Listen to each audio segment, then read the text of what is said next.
Prince Harry's controversial new memoir Spare has focused attention on what it feels like to be constantly in the shadow of your sibling, feeling like your only purpose in life is to be a replacement in case they die. But there are some people, whose lives were struck by tragedy before they were even born, who have spent a lifetime feeling they are just a substitute for a deeply mourned dead brother or sister. These siblings are known as a replacement child. Some of them struggle to forge their own identity, others find themselves in failed relationships. Some even call themselves a haunted, bound, or resurrection child, who struggle to have a happy childhood and relationship with parental figures. Newsweek spoke to 3 people who called themselves a replacement child, to find out how being the other child affected their childhood, and how it has shaped them as an adult. Prince Harry and Prince William watch a flypast to mark the centenary of the Royal Air Force from the balcony of Buckingham Palace on July 10, 2018 in London, England, and inset image of Spare by Prince Harry.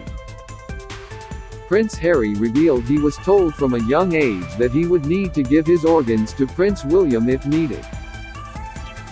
Getty, Penguin Books. What is a replacement child? Even though little literature is available on the subject, a replacement child is defined in psychological terms as a child who is born to take the place of a deceased child. These are children who will grow up living in the shadow of the sibling they're replacing, constantly competing with a perfect ghost, as some replacement children describe their experience. Through the years, the definition of replacement child has expanded to include children whose role within the family shifted in order to replace a deceased sibling, children who are made to feel responsible for their disabled sibling, and children who are adopted to take the place of a biological child the parents were unable to have, among other cases. Historically, this practice has been widespread, especially among royal families, who have made sure to have an heir and at least a spare to replace the heir in case something happened to them. Prince Harry goes further, claiming in his book that he was born to act as a potential organ donor to his older brother Prince William. "I was brought into the world in case something happened to William. I was summoned to provide backup, distraction, diversion and, if necessary, a spare part. Kidney, perhaps. Blood transfusion. Speck of bone marrow. This was all made explicitly clear to me from the start of life's journey and regularly reinforced thereafter," Harry writes in Spare. "After the death of my sister, my whole life was filled with resentment and grief." Judy Mandel defines herself as a replacement child born to replace her dead sister, who died when a plane crashed into her family home in 1952 in Elizabeth, New Jersey. Mandel, who is also the author of the book Replacement Child, told Newsweek that this made it difficult to forge her own identity. She said, "I think the main challenge is figuring out who you are as just yourself. For me, there was always that shadow of this perfect daughter who was only 7. I mean, she was absolutely perfect. So not being good enough is something that resonates with me, but also trying to stand out as your own person and prove that you're worthy too." Judy L. Mandel spoke about her New York Times bestseller, Replacement Child, a memoir, and revealed what it felt like to be a replacement child. https://judymandel.com. Mandel explained that before she was born, a series of plane crashes took place within 8 weeks of each other in the area where her parents lived. One of the aircraft crashed into her parents' home, spilling jet fuel in the kitchen, which set everything on fire. My sister Donna was lost in that crash at just 7 years old, and my sister Linda, who was 2 at the time, got very badly burned. My mother rolled her down the stairs and got her out of the building. She saved 3 people that day, her own mother, my sister Linda, and a friend of Donna, who was just visiting that day," she said. According to Mandel's account, her mother rushed them all out of the building, which then collapsed before she could get back in to try to save Donna, which she says she wouldn't have been able to do in any case. Mandel was then born in 1954 while her parents were still grieving the loss of a young daughter and treating another who had been critically injured. For Mandel, life was full of resentment and grief. Her father never stopped grieving his angel daughter who was taken away from him far too young, and Mandel never had the chance to form a meaningful bond with him. It was a constant struggle to live up to the perfect little sister who no longer was, and a struggle to find herself, which landed her in several failed relationships. I kept looking for that kind of a relationship, which was not going to be good for me, that distance, withholding that kind of relationship that felt familiar to me, because, of course, that's all you know. I was only born to replace my dead brother. Rita Batat Silverman, co-author of Replacement Children, The Unconscious Script, who describes herself as a child born to replace her dead brother who died as a teenager, told Newsweek that growing up she knew she was different, she just wasn't sure how. She explained that she was born 18 months after her older brother, Robert, died at age 14, bringing some disappointment in the family because she wasn't a boy, and therefore not the perfect replacement. Still, her mom chose a name beginning with R, as a tribute to the lost son. Rita Batat Silverman, co-author of Replacement Children, The Unconscious Script, revealed that she was only born to replace her dead brother. I was lucky being a girl after a boy. I think being a boy would have been unbearable. Because I was a girl, she had to separate us, but she also wanted me to be the perfect girl, who basically had blonde curly hair, played the piano, and did ballet. When you're in a certain situation, you do develop survival skills, and I think my resilience was one of them. But I also was a people pleaser, which was very hurtful to me, she said. In her book, Batat recalls how throughout her life since she was very young, she always felt that in her mother's eyes, she was supposed to be somebody else, but she didn't understand who it was that she was supposed to be until much later in life. She added, "My mother was a kind woman who meant well and worked hard to give me all the advantages, but she was always super critical in dealing with me. I could never be relaxed or comfortable with her, and she probably never felt completely comfortable with me, or even really knew me for who I was. After my brother died, I could no longer feel my mother's love. When I started dating, I looked for my brother in different men." Replacement children can also be those who were already on the way when their sibling died. They come into the world with the weight of having to deal with a distraught family grieving an indescribable loss. This was the case for Christina Shelinski, a psychoanalyst in Switzerland and author of Individuation for Adult Replacement Children. Shelinski told Newsweek that she was already 3 months on the way when her brother Wolfgang died at just 2 years old of undiagnosed appendicitis. She was born 6 months later, into grief and loss. Christina Shelinski, a psychoanalyst in Switzerland and author of Individuation for Adult Replacement Children. Because of lack of love in her life, Shelinski found herself looking for her brother in partners. "My parents built their house in front of the cemetery where my brother is buried. Close to the heart, far from the eye was engraved on the white marble of his gravestone, while I felt I was close to my mom's eye, but far from her heart. I knew the facts, that Wolfgang had died, what had happened. His photo was prominently displayed on the credenza in the living room and on my mother's bedside table. I felt his absence and I longed for him. I felt so alone.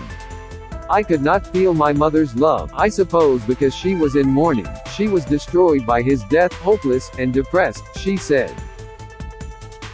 Because of this lack of love in her life, Shelinski, like Mandel, found herself looking in partners for what she thought she was missing, which in her case was her brother.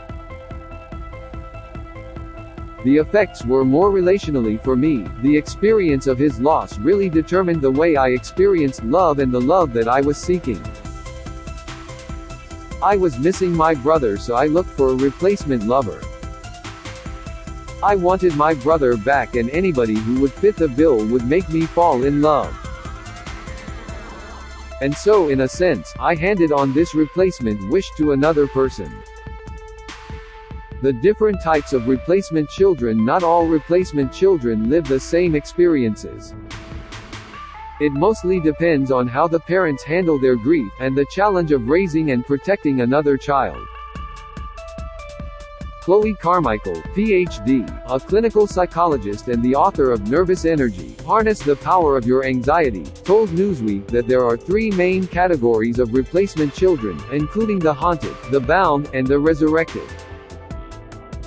Stock image of a mom, dad and son at a funeral. Stockbite, Getty 1. Haunted child. According to Carmichael, a haunted child grows up with a family that pretends the dead child never existed, even though the replacement child is fully aware of it. In these families, it's a taboo topic that must never be brought up.